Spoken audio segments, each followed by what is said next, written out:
Buenos días. Quiero presentar el tema de la posmodernidad en su pluralidad e intertextualidad, nuevas perspectivas sobre el autor-lector. En esta ponencia quiero presentar los conceptos que caracterizan a la posmodernidad y analizarlos en una obra literaria.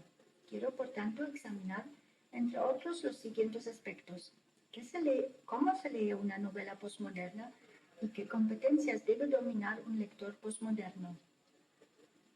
La pluralidad del juego, el antihéroe, la escritura irónica, la intertextualidad, la deconstrucción y la polifonía, así como una llamativa autorreflexividad, destacan como principales facetas en las narraciones posmodernas. Se deconstruyen los héroes, mitos y la historiografía oficial. El término de la polifonía alude al principio estructural narrativo en el cual el autor dialoga con sus figuras, con el lector y consigo mismo. No representa una voz cantante, la del autor o su punto de vista, sino que se despliega en muchas voces al representar los puntos de vista de todos los personajes. El texto muestra así su carácter ficcional, haciéndose visible como un constructo. El autor muestra su libertad creativa para reconstruir el pasado con su imaginación. Con el empleo de la ironía hace ver que una reconstrucción correcta de la historia no es posible.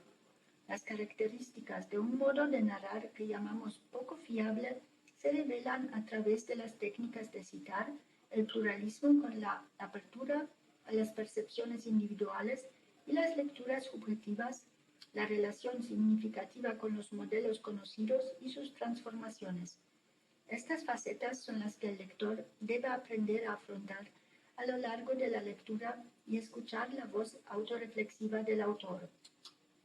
Yo, el narrador, debo preguntarme una y otra vez, ¿qué voy a hacer con los cuentos y las historias de Teresa, que solo he conocido con un retraso de casi 90 años, a través de su nieta, a la que considero poco fiable, que, como yo, exagera con demasiada frecuencia, que al igual que yo, no conoce las versiones originales o verdaderas de sus cuentos, y que ciertamente intenta complementarlos, mejorarlos y hacerlos más interesantes? En la casa rusa de Ota Philipp, el narrador nos hace ver que el significado rara vez es unívoco y en general ofrece múltiples y diferentes perspectivas. Es por tanto abierto y provoca la sensación de que el lector solo puede obtener una parte parcial del potencial de su significado. La incertidumbre surge precisamente debido a las referencias al mundo real de los personajes en esta novela biográfica sobre los famosos pintores Vasily Kandinsky y Gabriele Münter. Ota Philipp contribuye con la biografía ficcional de Kandinsky y Münter a la memoria cultural de un modo muy personal y el espíritu postmoderno. Cito: la parte esencial de mis supuestos conocimientos sobre el amor de Vasily y Gabriele se basa en mi imaginación, en mis conversaciones ficticias con ella y Kandinsky, que nunca tuvieron lugar, y en las declaraciones de un testigo por desgracia no fiable. La única testigo en Murnau que aún recuerda a Gabriele Münter conoció a ella más de 20 años después de la estancia de Kandinsky en Murnau, y pudo contarle al narrador unas historias de los años que van de 1908 a 1914 en la casa rusa, que afirma haber escuchado de su abuela Teresa, que era criada en la casa rusa en aquella época. El hecho de que el narrador ya no pueda verificar las historias sobre el amor de Vasily Kandinsky y Gabriele, todos los demás testigos están muertos desde hace tiempo, lo considera como su gran ventaja, aunque amplíe con su imaginación estas historias que rara vez se corresponden con la verdad. Nadie podrá demostrarle que está exagerando su fábula o incluso mintiendo. El narrador afirma: incluso lo que ocurrió o pudo ocurrir entre Vasily Kandinsky y Gabriele durante los emocionantes años en la casa rusa se convierte en verdad en el momento en que lo escribe y lo publica, aunque sea en la literatura. El narrador, llevado por su admiración por las obras que produjeron en Murnau, se abstiene de escribir la verdad, y nada más que la verdad, sobre estos grandes artistas y sobre sus 6 años en Murnau, por 2 razones. En primer lugar, no conoce, y quien los conoce, la verdadera historia de Murnau de Kandinsky y Gabriele Münter. Y en segundo lugar, se toma el derecho de resucitar a los dos, Vasily Kandinsky y Gabriele Münter, en su imaginación literaria, como le gustaría encontrarlos en nuestro tiempo en Murnau. Observamos que un elemento definitorio de este género es esta relación conflictiva entre la historia oficial y la ficción. El lector u observador, como de estos cuadros, competente debe por tanto reconocer un núcleo relevante de la narración que puede ser contextualizado en un espacio y tiempo determinado, a la vez que saber descubrir las modificaciones juguetonas en la transmisión histórica. Las señales ficcionales internas y externas señalan al lector este tipo de la voluntad artística en el tratamiento del pasado a través de su contemplación irónica y por tanto una nueva reflexión de la tradición. Otta Philipp experimenta de este modo al generar unas nuevas imágenes, historias y ficciones que ofrecen al lector otras expectativas, visiones y posibles presentaciones que recurren a la memoria colectiva, pero están narradas de otro modo. Para el receptor, esta multiplicidad complica la lectura y recepción debido a las continuas transformaciones narrativas. Sin embargo, también lo desafían en la búsqueda de la verdad y a superar todos los obstáculos retóricos con éxito, permitiéndole unas nuevas lecturas. La tematización de la cuestión de la transmisión histórica, las referencias intertextuales, la mezcla de unos personajes reales y ficticios, así como la autorreflexividad, apoyan la tesis de la disolución de un nivel de referencia fijo que conduce a los fenómenos posmodernos del pluralismo y de la codificación múltiple. Debido a las diferentes posibilidades de acceso a este tipo de obras abiertas, estas ofrecen la oportunidad de ser interpretadas y entendidas desde numerosos puntos de vista, lo que corresponde a las ideas del pluralismo y la estética posmoderna, que sin duda transmite un rasgo predominante de nuestro tiempo, que es la sensación de la inseguridad en cuanto a la multiplicidad de modelos y procedimientos que los autores nos hacen percibir en sus obras. Después de presentar las características posmodernas, sostenemos que la lectura de este tipo de obras se ha convertido en un acto complicado, ya que el lector debe ser consciente de su papel implícito y actuar como el así llamado coautor. Los nuevos retos en este tipo de narrativa le exigen establecer las conexiones lógicas por sí mismo, captar la complejidad del texto y construirse su propio significado.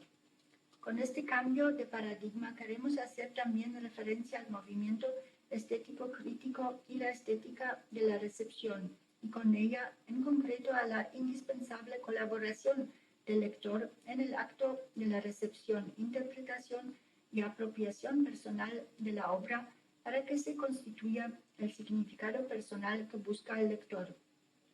Sin duda alguna, más que nunca la teoría del lector implícito requiere una cooperación interpretativa en el sentido de que las estrategias textuales produzcan un lector crítico que sea capaz de disfrutar, pero también de descubrir las estrategias narrativas.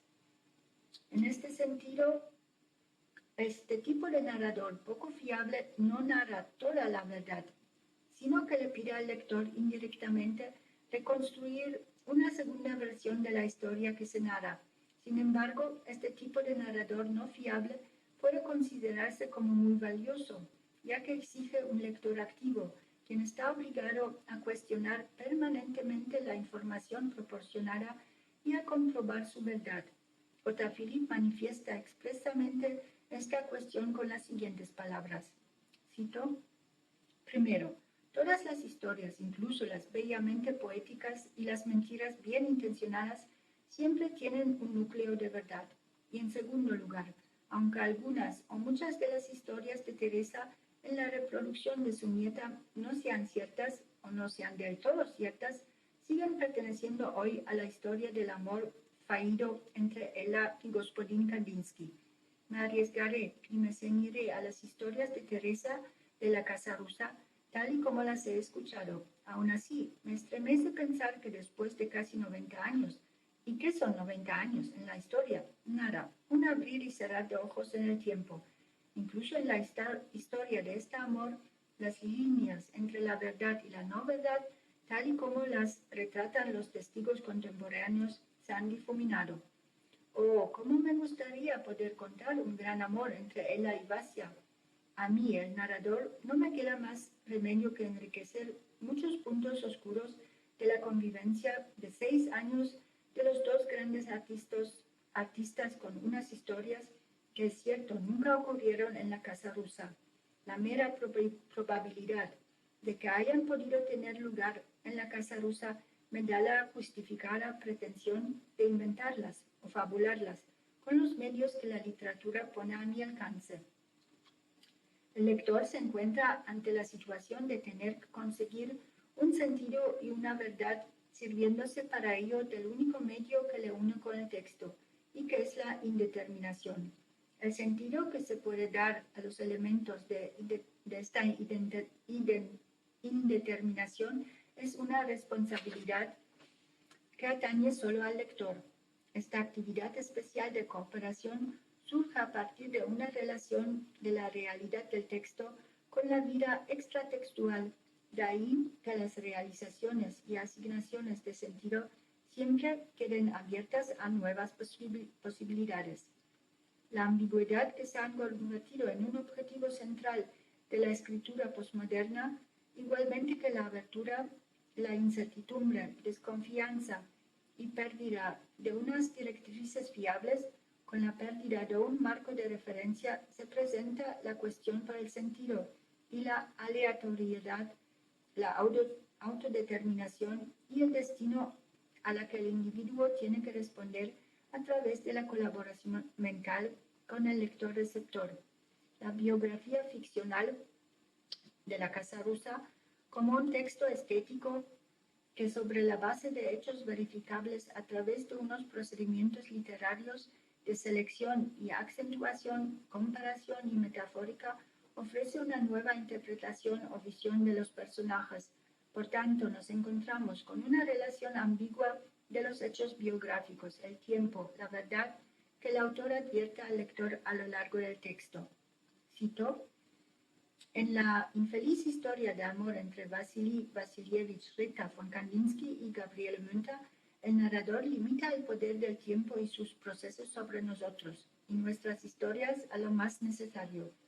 Al mismo tiempo, da al tiempo plena libertad para fluir hacia adelante y hacia atrás, desde el futuro hacia el presente, o desde el pasado, sin percibir el presente, directamente hacia el futuro, como lo deseaban Gabriele Münter para el narrador Ella y Vasily Vasilievich Rita von Kandinsky.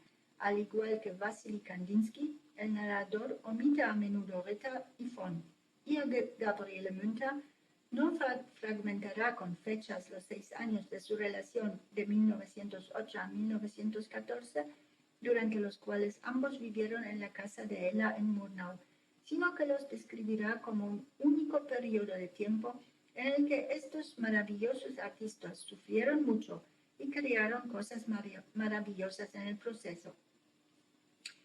Por tanto, resumo, la lectura se convierte de este modo en un proceso del intento de una decodificación al reconocer el lector las maniobras del autor que trata de cautivarle, porque debe ser consciente de que fue deseado y planificado como un lector implícito de la novela. Muchas gracias y espero que les haya gustado. Este es un libro fantástico, muy recomendable, y espero que tengan más preguntas.